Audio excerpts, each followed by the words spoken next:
It's the Brad and John Show. It is the Brad and John Show. It is Monday, December 16th. This is A Block. And with me is this guy by the name of John Combest. Good morning, John. Good morning, Brad. John, every single day he puts together this list of all these important events that you should know about, news stories. Sometimes they're sad, sometimes they're funny, sometimes they're very interesting, like the ongoing saga of the city of St. Louis and the credit cards. But that's a whole other story. Maybe we'll talk about this morning, maybe we're not. But he puts together dozens of lists on johncombest.com, C-O-M-B-E-S-T. Put a John in front of that, a .com at the end. You have johncombest.com. We start the show off every morning with this guy. He comes into the studio, and what's your name again? I'm Casey Kasem. And what he does is he counts us down. Right, Casey? Now on with the countdown. And number 3. In third place. This weekend, down in Springfield, Brad, radio station KSGF. We haven't talked about KSGF much, but they have a fantastic morning show hosted by a guy named Nick Reed. Now, on Friday, Nick Reed hosted a state representative named Darin Chappell. We talked about Darin a couple weeks ago. Remember that, Brad? I do. And so we talked about the fact Darin Chappell is neither Dave Chappelle nor is he Nimrod Chappell, but he is Darin Chappell. And Darin gave kind of a preview of everything that's going on in the legislature this year, some of his priorities, you know, pretty typical radio interview stuff.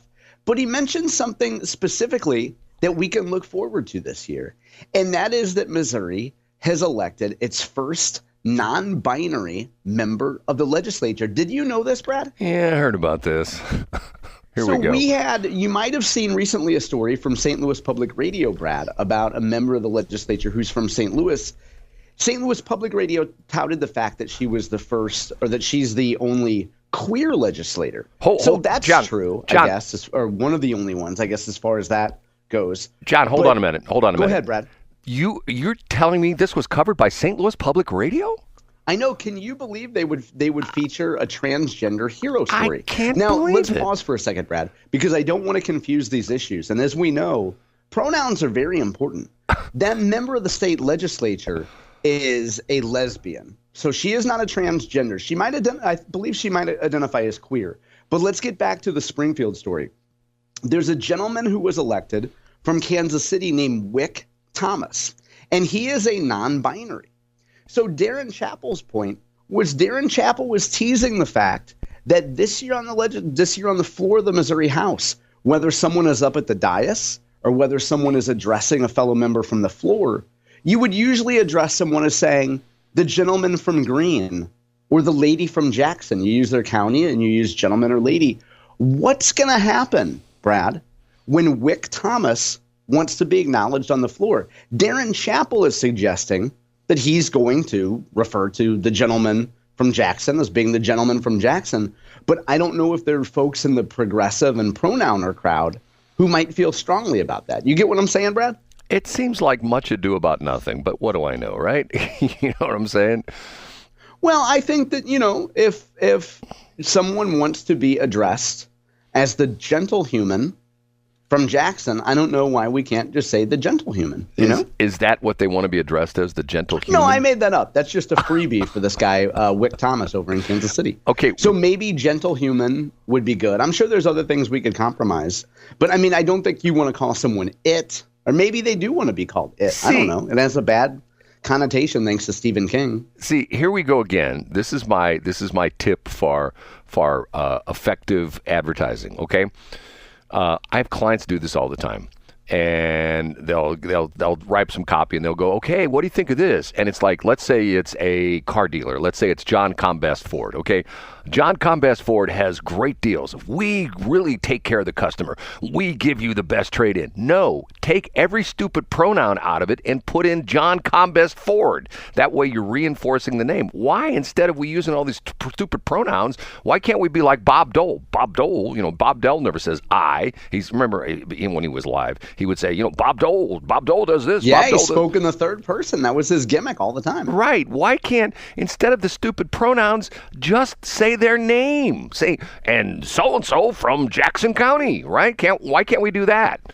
Why does it have to be gentle person? I think there are house rules that you address someone as either the gentleman or the lady. Maybe as people are arguing about new rules in the House as part of the Speaker of the House fight, maybe we could put something in there about how to address a gentle human. Man, it sounds like something from a comedy sketch. And speaking of comedy, a comedian is in story number 2 today, Brad. Well, once again, we'll just move on. Up a notch to number 2. A comedian named Michael Rapaport is a pro-Israel guy, Brad. And boy, does he have some strong feelings about Jamal Bowman. And I guess you could say, Brad, when Michael Rapaport was taking aim at Jamal Bowman, you know, the kids these days use the phrase, somebody's catching some strays. It looks like Cori Bush caught a few strays. Michael Rapaport, a comedian who worked on, shows like Friends and Boss Public and a number of other comedy hits. My Name is Earl. He was going after Jamal Bowman the other day, Mr. Fire Alarm. And Michael Rapaport has offered to fly both Jamal Bowman and Cori Bush to the West Bank. Isn't that kind of him, Brad? Has he really? Yeah. So this headline is from the New York Post over the weekend. And he's offered to Jamal Bowman, has said some curious things about how essentially he's done with white people, how he's essentially given up faith that white people can ever be that there will ever be salvation for white people based on what they've done. And, he lost his congressional primary. So Michael Rapaport had something to say about it and has offered to fly Bowman and Cori to the West Bank, which if you're Cori and you're not going to be able to use taxpayer money for anything anymore, I mean, why not take a free trip? Once again, I don't understand a lot of this stuff. I mean, I don't get it. You know what I'm saying? Yeah, you don't. And what part of it that you don't get? Just the alleged anti-Semitism, or what is it? If my father was still alive, and numerous. Hold on a minute, I got a problem here. I'm trying to fix a computer as I'm talking, literally. Numerous World War II veterans were alive. They would be so upset about this whole crazy thing with the anti-Semitism thing. You know what I'm saying? I mean, yeah, I do know. I understand. Because of the fact that there were, I don't know if very many of them still alive, but if you ever watch Band of Brothers, I know we ask you all the time about stuff like that. I did, yeah, and the answer is the same. I have seen it. Okay. There's a scene where the Easy Company essentially comes into Germany when they're essentially moving through Germany, and they come across one of the concentration camps. Okay, once again, this is not something somebody made up. This was Hitler, and he was exterminating the Jews and a bunch of other ethnic minorities as well too. And you look at Israel. Okay, there are countries surrounding Israel, the whole Hamas thing, and in their constitution of Hamas, it's the eradication of the Jewish state and the eradication of Jews.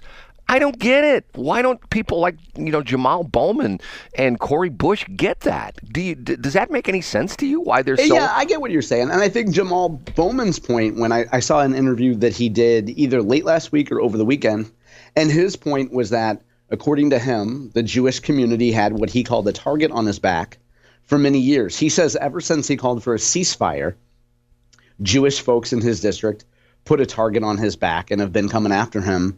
And I think he just, to quote the late, great Rich Homie Quan, Jamal Bowman just feels some type of way. I don't get it. I just don't understand it. I mean, and you would especially feel that the black people would have some kind of kinship or, shared feelings with the Jewish people because, I don't want to call it persecuted because the Jews have been persecuted. But, for a long time, the black people were secondary citizens in the United States. Not anymore. That's true. And maybe if you were a member of the black community, you would say folks in the Jewish community are doing pretty well. And they seem to be making a lot of money and they seem to be given a lot of favorable treatment. And that's not fair to us as black people. Okay, let's look at some names. Let's go through some black names. Chris Rock. Do you think he's, having trouble rubbing two nickels together? Yeah, I saw him in line at the DMV the other day. He had an old pair of Skechers on. No, I don't think he did. And he looked like he was hurting, Brad.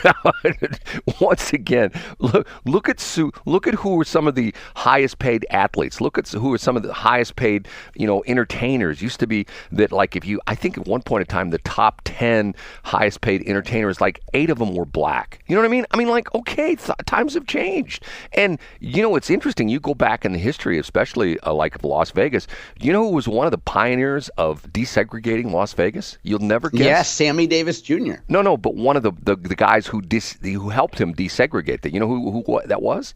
No, I don't know. Frank Sinatra. Oh, wow. Okay. Do you know the Frank Sinatra story about how he did this? He essentially said... No, that would be great for B Block. Okay, well, let's do it in B Block then. Okay, and he's giving me a hint. Okay, so are we done with that? I think so. We're moving too quick this morning, John. It's only 7:11. And we've got... We can go back and talk about Sammy in a minute. I'd love to hear the Sinatra story. Okay, here we go. The number one. A trio of big interviews by Senator Eric Schmitt. Over the weekend, he did three top outlets. The first one was yesterday, a big live primetime hit, ABC News with George Stephanopoulos. Stephanopoulos was pressing him about Tulsi Gabbard. And Tulsi Gabbard might be a secret foreign agent. She might be a really bad gal. We might have to keep our eye on her. She might be like one of those James Bond double agent types. Schmitt talked about Gabbard on the show. Most of the same ground that he's covered before. Stephanopoulos asked a lot of the same questions. Secondly, Eric Schmitt was on Fox Business, I believe it was Friday, and talked a little bit about this January 6th report. Did you see this, Brad, where apparently there were 26 Fed boys were part of the January 6th quote-unquote insurrection. Did you see that? Yeah, and there's still people commenting about, the Ray Epps story. You know who that's? Yeah, I remember the Ray Epps story. That was a little fishy, wasn't it? Well, okay, the interesting thing, they said, the FBI came out and said, well, there were 26, secret informants there, but only 3 of them were actually hired to go there.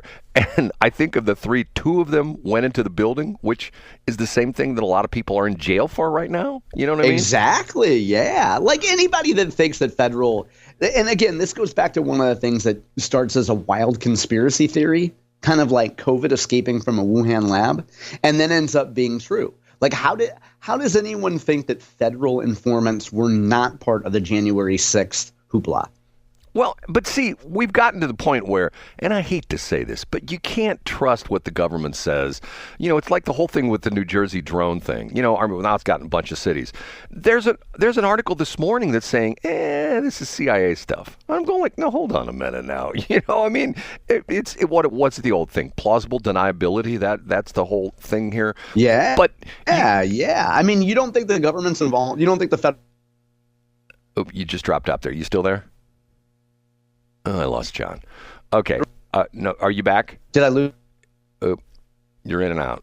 Are you there? Yeah. I might have lost you for a second. Did you say what was your answer to that, Brad? Do you think the government might not be involved in that?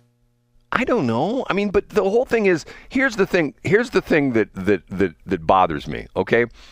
If they don't know what it is, and then they say, but there's no harm to you. You know what I mean? Go like, oh, hold on a minute now. That's like saying... Yeah, in other words, don't worry about it. There's something up there, but don't worry about it. Right. That's like saying, oh, there's a chemical oozing out of that truck, and it's headed toward my house, but don't worry about it. We don't know what the chemical is, but don't worry about it. You know what I mean? It's that boy like, okay, hold on a minute. I do know, but I mean, you grew up running behind the DDT sprayer in North St. Louis County, and you ended up just fine. And let's face it, you at that pasture took a lot of horse tranquilizers. Brad, the number three interview that Eric Schmitt did was with our friend Scott Fawn on This Week in Missouri Politics. So every year at the end of the year, it's been 10 years now, Scott sits down with Eric and they go through the latest happenings, whether back in the old days he was just Senator Eric Schmitt, but he was a state senator. And now he's a U.S. senator. So we talked about Pam Bondi, what it was like being with Trump, explaining to Trump why Albert Pujols was probably the best right-handed hitter ever, pure right-handed hitter ever. And, New York people would probably come up with some nonsense about Mickey Mantle or something like that. But anyway, great interview. They do it every year, and that's This Week in Missouri Politics. As always, Brad, I have that up with timestamps today on my website. Okay. Are we done? Is that the top 3? Yeah, we are done. We moved through these quickly. Now, to quote Jay-Z, who had a song called Threats, which mentioned Sammy Davis and the Rat Pack and Frank Sinatra, we have time. I'd love to hear the Frank Sinatra story about the Sands and about building Las Vegas. Well, back in the day, the black performers, and this is pre-Frank Sinatra getting involved with this, the black performers could perform at the clubs, but they were not allowed to stay in the hotels that were associated with the clubs. Because you have all the big, the big places out there in Las Vegas. They have the casino, they have the hotel, they have the showrooms and stuff like that. And Frank Sinatra essentially said, not going to happen. If these people are on stage with me, they can eat at the same restaurant I'm at, they can stay at the same hotel. And he says, if you don't change this, I'm not going to perform. And at the time, Frank Sinatra was one of the drawing cards to Las Vegas. I mean, matter of fact, maybe the drawing card to Las Vegas as far as top-line talent is concerned. So the casinos acquiesced, and they said, okay, fine, we'll let the black people stay in the hotels and eat the casinos and stuff like that. They used to have to stay at different hotels. Well, that's a nice moment. And then years later, Nevada would end up voting for Donald Trump. Yeah. So it all works out pretty well, right? I don't know if you can connect those dots or not, but see, once again, sometimes you look back in history and you and I, we can say, I mean, you and I are decades apart, but there are commonalities between you and I, that there are certain crazy things that you look back and, like you mentioned, as a kid riding your bicycle. The big thing was when you heard the mosquito truck, you go, oh, the mosquito truck, and it slowly goes through the subdivisions, with its plume of DDT, as you put it, which probably was DDT at the time. And the big thing was we would ride behind the mosquito trucks, right? I mean, that was and we just inhale all that wonderful. Inhale deeply, yeah, Brad. Right? Because we were huffing and puffing on bicycles. And now, it's to the point where, if that happened, there would be let's say if I still have young kids, there would be a knock on my door. Mr. Hildebrand? Yes, Officer Smith. Did you allow your son to ride behind the mosquito truck? Oh, yeah. I said, well, sir, turn around. Let me put the handcuffs on you. We're taking you to jail for endangerment to a minor. You know what I mean? I'd be arrested. I do know. You know what? And there would be very detailed maps. Thanks to St. Louis Public Radio, they would use one of their 34, or maybe they would use 33 out of their 34 reporters, because Jason Rosenbaum was going and doing important stuff. But they'd use 33 out of 34, and they would put together a map of where the insect traying trucks went, and they would prove that there's institutional racism and the pollution of DDT. John, do you know what the 80-20 rule is? Yeah, 80% of the work is done by 20% of the people. Right. And they use the 80-20 rule, going back to World War II. They said that 80% of the planes were shot down by the American aviators were shot down by 20% of the pilots. Okay. Do you know about the 95-5 rule? No, I don't. The 95-5 rule is 95% of what happens at KWMU and online and on their website and, on their various social media channels is done by 5% of their reporters. And the 5% is Jason Rosenbaum. It's what do those other 95% of the people do? I don't know. But hey, have you seen the new feature that he has that he's posted to YouTube? I don't know if you saw this. I linked to it over the weekend. But what he's doing is he's essentially crowdsourcing opinions. Yes, it's great. From listeners. Did you catch this? Yes, I did. I'm telling you, this guy's a machine. It's awesome. Now, I was going to text him this weekend and tell him this, but he'll hear this. But what I love is the hottest video. I'm sure you've seen this, Brad, and YouTube thumbnails or while you're scrolling. But among youth, among videos for kids, it's mostly just reaction videos. And so there will be a popular YouTuber will either watch TikTok videos or read comments or read things. And that's exactly what Jason is doing. And it's brilliant. Well, I love it so much. And the best part is, Brad, every single person who comments on a Jason Rosenbaum thing and gets their tweet or their Instagram comment up on the screen sends that to somebody and says, hey, look, I was on, they lie and exaggerate and they say, I was on St. Louis Public Radio. And people are like, really? Well, yeah, my tweet was posted for a second, but then they promote it to all their friends, John, I've coined a new one, the Jason Rosenbaum rule, the 95-5 rule. The 95. It's really good, yeah. It sounds Actually, can we call it the 93-3 rule? Or no, what's their frequency? 90.7 rule? The 90 points. But no, but that gives him less credit because that's true. I would say that's true. I would say maybe even be like the 98-2 rule, where 98% of the see, once again, don't get me started on this. 34 people on the staff of the news staff of St. Louis Public Radio. I would be willing to bet you that those are the 34 people. There are 30 of them who've never been on the air before. You've never heard their voice on the radio before. Now, what do they do? They work for St. Louis Public Radio. That would be like you working for Channel 5, and yet you never did anything for Channel 5. You were hired in the newsroom, but you never got a credit. You weren't a writer. You never got a byline or anything like that. Okay, what do you do, John? Well, I work at Channel 5. What do you do? Well, I work at Channel 5. Exactly. What do you do? Well, I work at Channel 5. My favorite thing about all these segments, Brad, is that you were practicing your pitch for when you apply for that job at St. Louis Public Radio. You're really working on your stump speech, aren't you, Brad? You know what? Don't get me going on this. I mean, see, they have this incredible. You know what? I need to find out how many reporters work at the Post-Dispatch. And once again, they're grinding out a whole damn newspaper every day and like doing some great investigative reporting, like wasn't it Blythe Bernard that did the thing? Yeah, Blythe Bernard, you're right. Did the credit card thing. I've thought about and the city inspector thing, and that was St. Louis Magazine, and they have 2 people that work there. Right. There's like 2 employees of St. Louis Magazine, right, and they break an entire story about alleged corruption with the city inspector. Right, and it's a well-done story, sourced, and they're actually going out and expending shoe leather because they're knocking on doors. You know what I mean? And the gentleman featured in that story lives 2 houses. No. Less than a handful of houses away from a former St. Louis celebrity. And maybe when we come back in B Block, we could start with that, Brad. Thanks for checking out the Brad and John Show podcast. This segment of the show is brought to you by John Combest's book, Stalking, Harassment, Internet Trolling, A Guide to Recovering and Rebuilding After Online Attacks. It's a great reference if you've ever been the unfortunate target of a social media attack.